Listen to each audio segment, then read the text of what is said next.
ABP माझाची भूमिका या सगळ्या प्रकरणावरती काय आहे सांगतायत आमच्या कार्यकारी संपादक सरिता कौशिक. सरिता. धन्यवाद पूर्वी. काय करायचा अधिकार आहे आणि काय करणे हे खरंच योग्य आहे, या दोघातील फरक म्हणजेच नीतिमत्ता. सर्वात जास्त अधिकार हे राजकारण्यांच्या हाती असतात आणि तरीही जनतेला असं का वाटतं की सगळ्यात कमी नीतिमत्ता तिथेच आहे. त्याची कारणे आजसारख्या घटनांमध्ये लपली आहेत. खालच्या कोर्टाच्या निकालाच्या विरोधात माणिकराव कोकाटे हे वरच्या कोर्टात गेले, तो त्यांचा अधिकारच आहे. आता ते हायकोर्टात गेलेत, तोही त्यांचा अधिकार आहे. पण प्रश्न माणिकराव कोकाटेंचा नाहीये. प्रश्न आहे महाराष्ट्राचे मंत्री माणिकराव कोकाटेंचा. किती गोंद लावून ठेवलाय मंत्रिपदाच्या त्या खुर्चीला. कोर्टानं पहिल्यांदा नव्हे तर दुसऱ्यांदा 2 वर्षांची शिक्षा सुनावली आहे, पण खुर्ची मात्र सुटत नाहीये.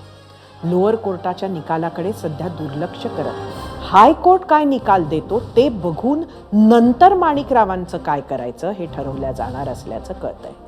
ज्या विधिमंडळात माणिकराव बसतात ते विधिमंडळ जसे लोकशाहीचा एक स्तंभ आहे, तसेच न्याय व्यवस्था ही सुद्धा दुसरा स्तंभ.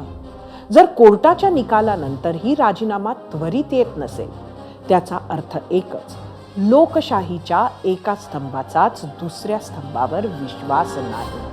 काय वेळ आली आहे बघा. मग सामान्य जनतेचा जर लोकशाहीच्या 3ही स्तंभांवरचा विश्वास उडाला तर त्यात गैर काय? तिथे विरोधकांमधील आमदार सुनील केदार यांना कोर्टानं शिक्षा सुनावली तेव्हा अतिशय तत्परतेनं, तडफेनं, प्रचंड कार्यक्षमतेचं प्रदर्शन करत त्यांचे सदस्यत्व ताबडतोब रद्द करण्यात आले. कधी काळी महाराष्ट्राच्या राजकारणात हाताला लकवा मारला ही म्हण खूप प्रसिद्ध झाली होती. आज तिची सहज आठवण होऊन गेली. एक विधिमंडळाचे अधिवेशन घेण्यासाठी जनतेचे करोडो लागून जातात, पण तिथे जाऊन माणिकराव मात्र पत्ते खेळतात.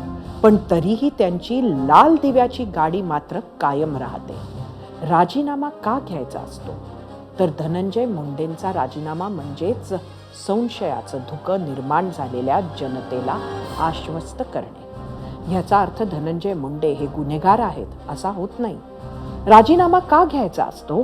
तर माणिकरावांचा राजीनामा म्हणजेच न्याय व्यवस्थेबद्दल आस्था. त्याचा अर्थ माणिकराव पुढच्या कोर्टात जाऊन केस लढून स्वतःला निर्दोष सिद्ध करू शकत नाही असं नाही. प्रश्न फक्त माणिकराव कोकाटेंच्या नीतिमत्तेचा नाही.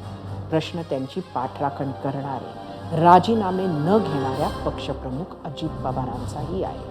प्रश्न फक्त अजित पवारांचाच नाही तर राज्याचे आणि पर्यायानं मंत्रिमंडळाचे प्रमुख देवेंद्र फडणवीस यांचाही आहे. या दोघांनीही माणिकराव कोकाटेबद्दल विचार केला पाहिजे, कारण त्यांच्या सरकारवरच्या विश्वासाचा प्रश्न आहे. पूर्वी